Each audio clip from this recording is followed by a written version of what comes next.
Hello, welcome to Meet the Candidate. My name is Joshua Gardner and I'm the Director of Communications for MarionBlackburn, candidate for the District 3 seat on the Greenville City Council.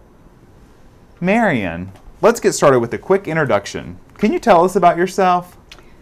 Thank you, Josh. Thank you for being here with me today. And I just want to take a minute to thank all the folks at GPAT and for inviting us here to do these interviews. And of course, if you're watching, I want to thank you for watching and for your attention to these elections. They're very important. So yes, a little bit about myself. My name is Marion Blackburn. I'm originally from Eastern North Carolina. I've been in Greenville for many years.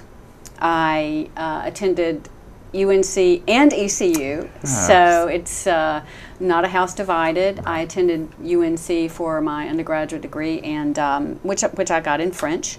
And then at East Carolina, I completed a Master of Public Administration. I focused on policy, planning, local and state ordinances, forecasting, those kinds of things, and it was just a really good program. I'm also a marathon runner. I work as a paralegal and as a writer. I'm a former journalist and continue to write magazine articles and marketing materials. I'm also working on a set of novels. I have broad experience that does involve a lot of communications, and of course you're my Director of Communications now. You know how important that is to be able to talk to people, to reach them directly, and to properly communicate with people. I have a lot of experience which I'm going to bring to this election. I was a public school teacher, as well as my work writing. I have taught over the years, taught English as a foreign language. And most importantly for our interview today is that I served 3 terms on the Greenville City Council. My master's degree, as I mentioned, it does focus on public policy, laws and ordinances. And for a little bit of background, I was a member of the MPA Honor Society and the French Honor Society. Wonderful. Well, first things first, Marion, you've mentioned this already, but you did serve on the Greenville City Council for 6 years. While on the council, you had an outstanding record while you were in office, standing up for parks, economic development, safe streets, and greenways. Why are you running again?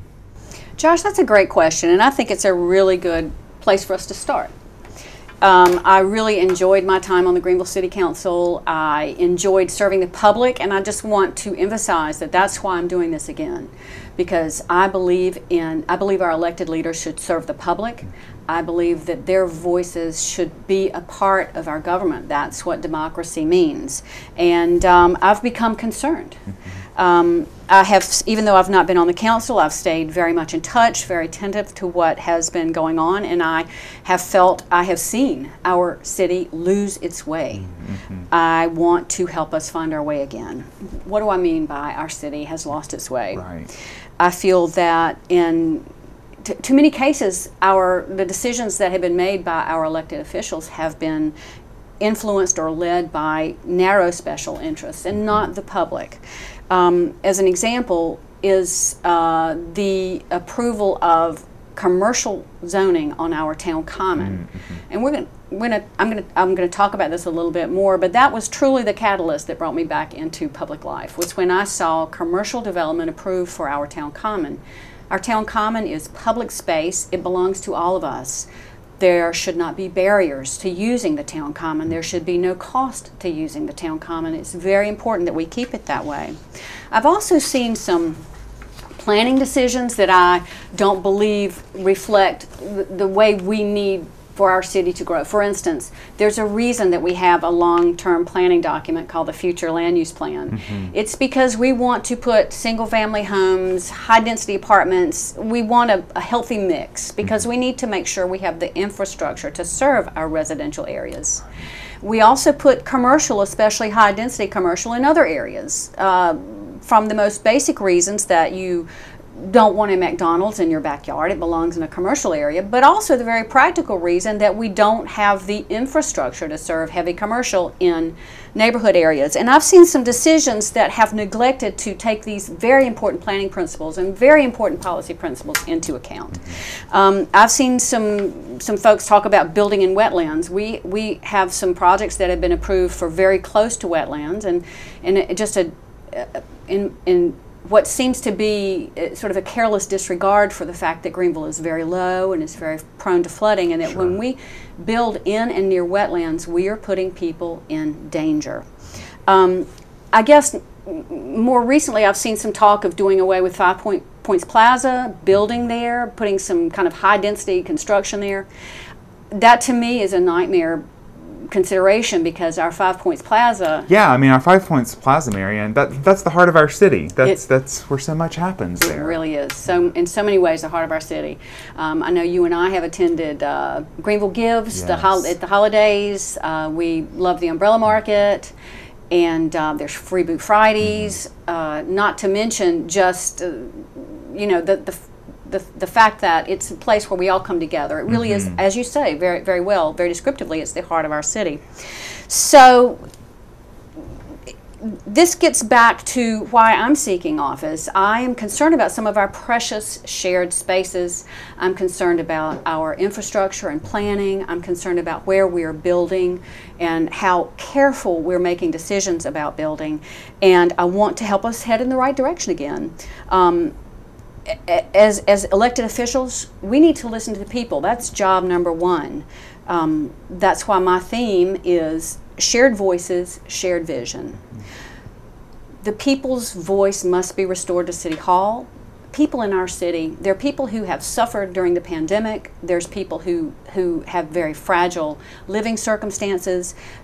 We need to listen to everyone. We need to make sure we're serving everyone. We need to make sure we listen to the desires and the dreams of everyone. We need to make sure we represent their vision. It's not, you know, this one person over here whispering in my ear. It's not his or her vision. It's not my Marion Blackburn's vision. It's our shared vision. So yes, shared voices, shared vision. I want to help our city get back on that kind of a track. And that's why I'm running again. Yeah. Well, Marion, there have been some concerning developments. How do you plan to move things in the right direction? Well, Josh, I appreciate your asking me that, for it allows me to provide some details about some of the things that I imagine will help us get back to the kind of healthy growth that serves us all. Right.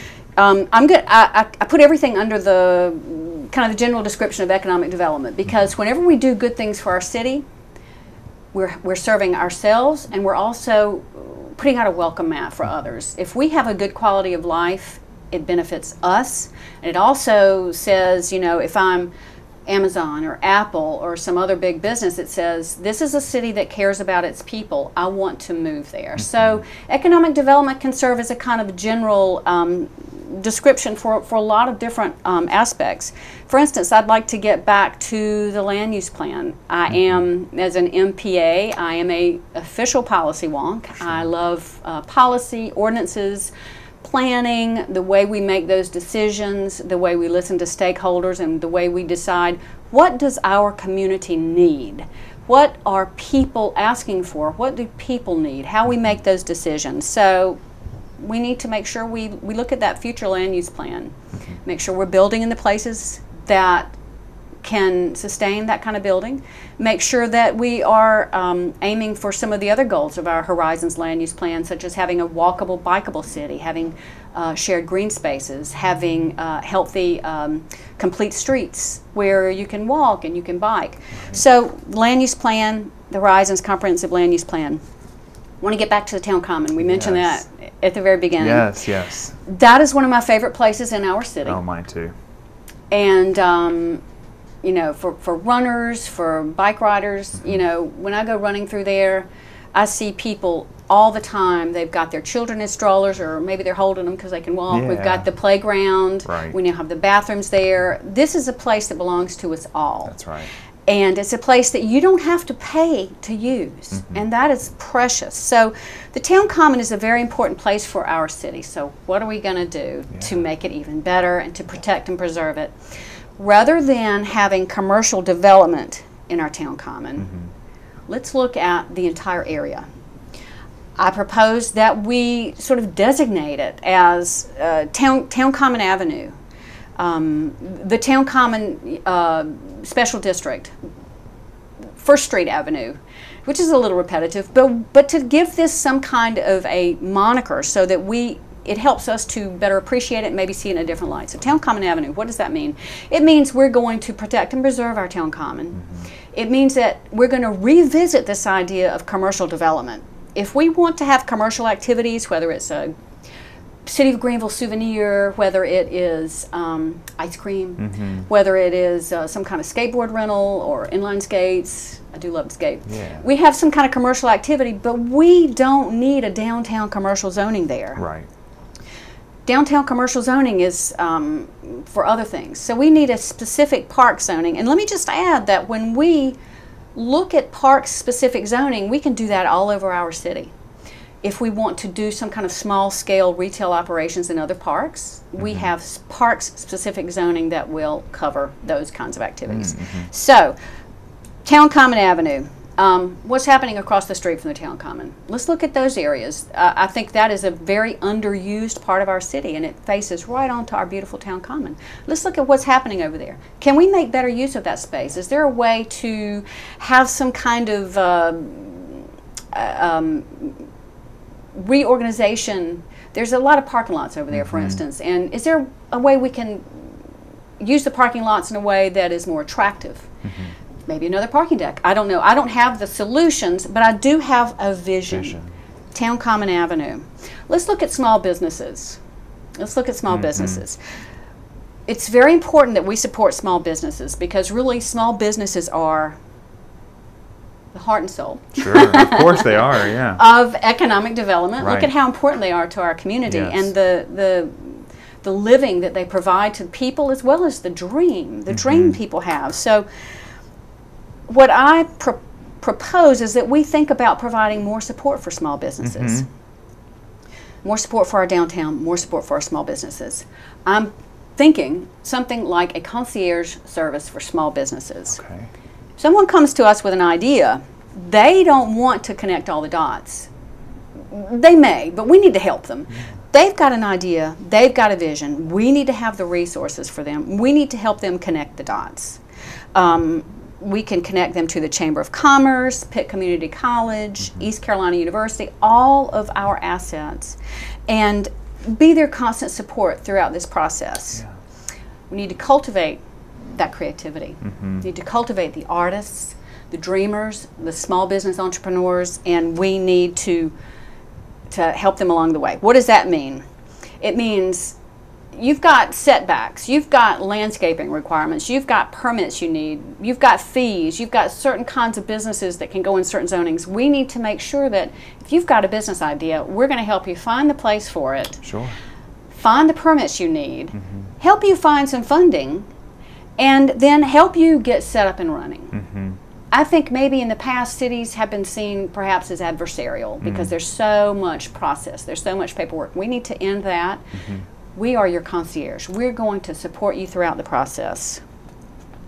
Oh, one other thing that I envision when we talk about small business and downtown small business is more outdoor dining. Yes, I know. Wouldn't that be lovely? Yeah, and the outdoor dining, the concierge service can help support and create those kinds of places. Absolutely. Cafes, small sidewalk cafes, love it. And yes, that's exactly what the concierge service is set up for. So let's take a minute to talk about parks. One of the reasons that I'm running for office has to do with parks, specifically our town common, but our parks in general. People may say, well, Marion, what do parks have to do with economic development? There is no separation. Parks are economic development, and also economic development supports parks. What does that mean? Whenever we have a good quality of life, we're going to be able to attract business. We're going to be able to attract small businesses. We're going to be able to attract large employers. They're going to say, this is a town that values its community. And this is about a city that invests in its community. I am concerned because we do need improvements in many, if not most, of our parks. There are parks that haven't had anything done to them in years, and we need to change that. We need improvements. We need upgrades. I'm thinking, our dog park. I have dogs. I love the dog park, but take a look at Kinston's dog park, and I think Kinston's dog park. You may have seen it. It's got a mound of earth out front with this big sign that says "Woof Woof." Oh, yeah. And then inside there's obstacles and there's colorful hoops you can run through. An actual park. It's an actual park for dogs. It's an actual park for dogs, absolutely. And these are things that don't cost a lot, but they mean so much to the community, and they really are so attractive for our community, and just help to make our community that much better. So when we look at the town common, again, it's not a place for downtown commercial zoning. Downtown commercial zoning could include auto parts sales. Sure. And we don't want that on the town common. Right. What do we want on the town common? A lot of what it already is, the open space. If we want to do small scale commercial, I've mentioned ice cream. Ice cream, everybody loves ice cream. Everyone does, yeah. Skateboard rentals. There was talk many years ago of an African American History Museum. Souvenirs, keychains, North Carolina flags, I don't know. Or maybe just, ice cream and snacks. Maybe just kombucha. Yeah, kombucha. Leisurely fun things. Leisurely fun things, yes. I guess the bottom line with parks is I want to make sure that we have the resources for all of our parks, and that we have the resources to do what needs to be done for all of our parks throughout our city. I am running for election to represent District 3, and I will stand up for District 3, but our entire city is important, and parks throughout our entire city are important. So, Greenways. Yes, the Greenways. We love the Greenways. We love the Greenways. We love the Greenways. I'm on the Greenway every day almost. I live right by the Greenway. Love the Greenways. And we run, Josh and I often run together on the Greenways. Greenways are places where we meet our friends. They're inherently beautiful. We see people of all ages and all walks of life. And again, there is no cost to use a Greenway. It's a precious public space. We want to make sure that people of all abilities and all bodies are able to use our greenways, and that they are available as an alternative transportation. I am concerned because we have not constructed any new greenways in years, and it's something that we need to address. We need to get moving again. We need to make sure that we've got greenways always in progress of being constructed. Couple other things that have to do with economic development and quality of life: it's safe streets, our downtown growth. There are places in our city where the speed limit is not right. The speed limit is too high. There are places where we need improvements to increase safety. We need to take a look at that. Are our streets as safe as they can be? Our uptown district should be a fun, around-the-clock place. We can have early morning breakfast, we can have dancing at night, we can have shopping during the day. It's a precious part of our city, and we need to make sure that we support and protect and preserve our uptown district and our downtown area. And then last are our neighborhoods. We need to make sure that they're protected, that they feel that they have a voice in our in decisions that are made by the City Council. We've got the University neighborhood, College View Historic District, Colonial Heights, River Hills. We'll talk more about the neighborhoods, and I think it's in the next question, but bottom line is our community needs to incorporate everyone's voice and everyone's vision, and in many ways the uptown district, our downtown area, really represents that shared vision. Yeah, and that uptown district, that is the connector really between Five Points Plaza and Town Common. If we think of Five Points Plaza as the heart and Town Common as the sanctuary, that is the connector between those spaces, isn't it? Absolutely, absolutely, it's the connector. What kind of experience do you have, Marion? I have, while I was a member of the City Council, I worked very hard for parks and for good planning and for appropriate zoning that followed the land use plan, worked for Greenways, and as a Master of Public Administration, I do consider myself a policy wonk. So yeah, excellent things to have for sure. So let's get back to the District 3 part that we were talking about. I know you were mentioning some of the neighborhoods, specifically District 3. What areas does it include? It's recently been redrawn, hasn't it? It has. It has. I'm very excited about the new District 3. Yeah. Some wonderful neighborhoods that have now been added.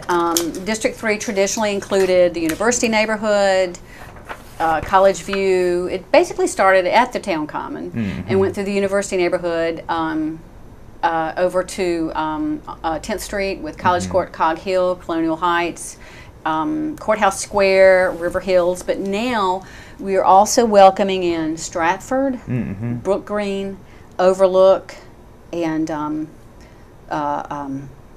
Stratford Arms, Overlook, and Brook Green are three of the neighborhoods that are now part of District 3. And I just want to say that I'm really excited to have you all in District 3, and I can't wait to meet you when I'm going door to door.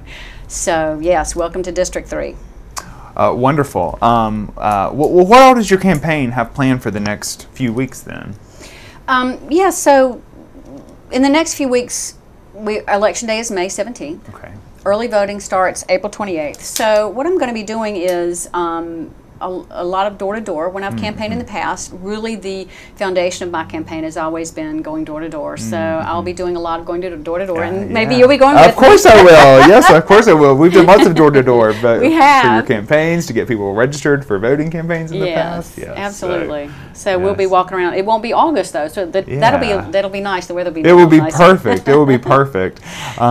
So yes, door-to-door campaigning. I'll be doing some mailings, probably more events. And again, just to kind of go back to the new District 3, I think this year more than ever it's important to do a lot of that good on-the-ground campaigning and mailing and events like this one, because District 3 now does include a lot more area all the way over to 14th Street, in addition to the traditional District 3. So, Rock Springs is also now a part of District 3, so that's 4 new neighborhoods. Wonderful. So their concerns are valuable. Need to make sure that we hear everybody in District 3 and indeed everybody in the city. Wonderful, wonderful. Well, Marion, I know that you are a dedicated animal advocate.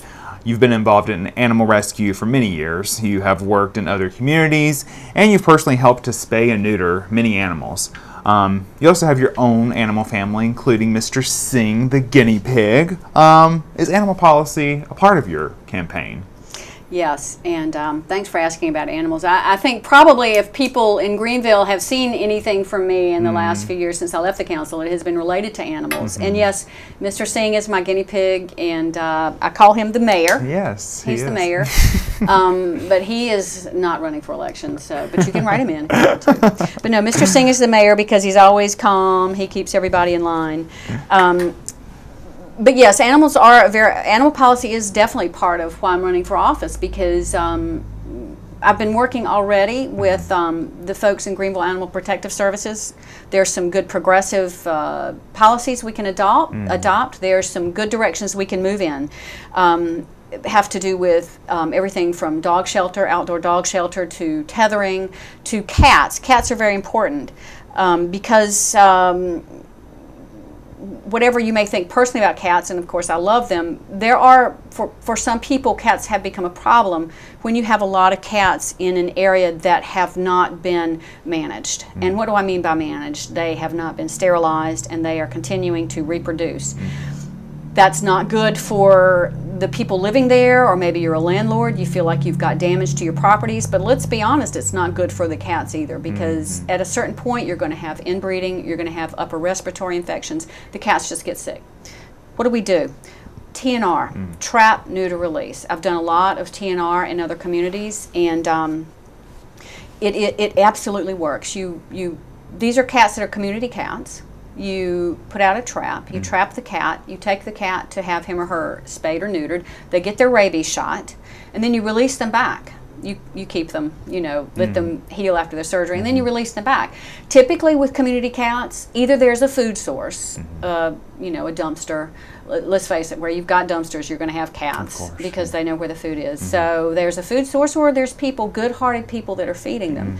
And I think it's important to acknowledge that these cats are an important part of our community. They provide companionship to people. Look at a place like Key West, where the Hemingway cats, I mean, people travel to see the Hemingway cats.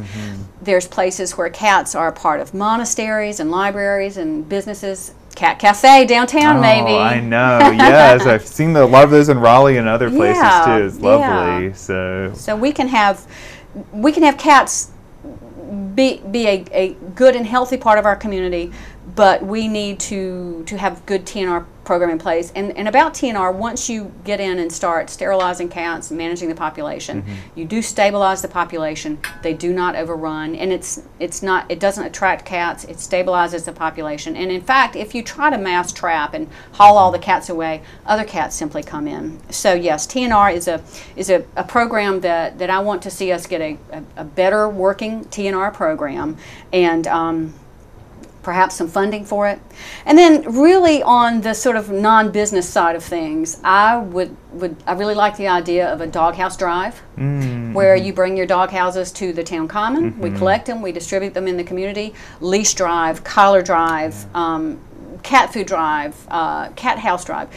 There's so many good organizations in our community that we can work with. The Pet Food Pantry, Humane Society of Eastern Carolina, Bear Garden, Friends of the Pitt County Animal Shelter. There are a lot of organizations that are very small that are doing really good work. We want to work with them to support, to supplement where possible, and to make sure that animals within our city have all the services and all the support that they need, because when we help animals, we help people. Absolutely. Well, thanks, Marion. You have a theme that's been guiding your campaign. Can you talk about that? Absolutely, absolutely, and thanks for asking, Josh. My campaign theme is shared voices, shared vision, and that gets back to why I'm running, because I want to make sure that the people of Greenville feel that they have a voice. That's what I pledge to be. I also feel that it's important to look out rather than to look at ourselves. We need to look out into the community and say, what are your hopes? What are your dreams? What are your visions? What would you like to see? How are you hurting? What do you need? That's why I'm running for office, to help respond to our community, and also to get our community back on track to where we are serving the community, where we do have the voice of the people at City Hall. I believe in transparency, good decision making, strong support for business, especially small business, and support for parks and greenways throughout our community. So I just want to take a minute and thank you, Josh. Thank you, Marion, for coming here today and conducting this interview. I want to thank GPAT, its board. I want to thank Akila, who's worked so hard to make sure that this was organized and professionally conducted. And I want to thank you, if you're watching this. Thank you very much for your interest, and your interest in the direction of Greenville, the direction we go as a city. Election day is May 17th. Early voting will probably start April 28th. My name is MarionBlackburn. I'm running for District 3 of the Greenville City Council, and I'm asking for your vote. If you'd like to contribute, if you'd like to volunteer, please contact me. My website is www.marionblackburn.com. Thank you again.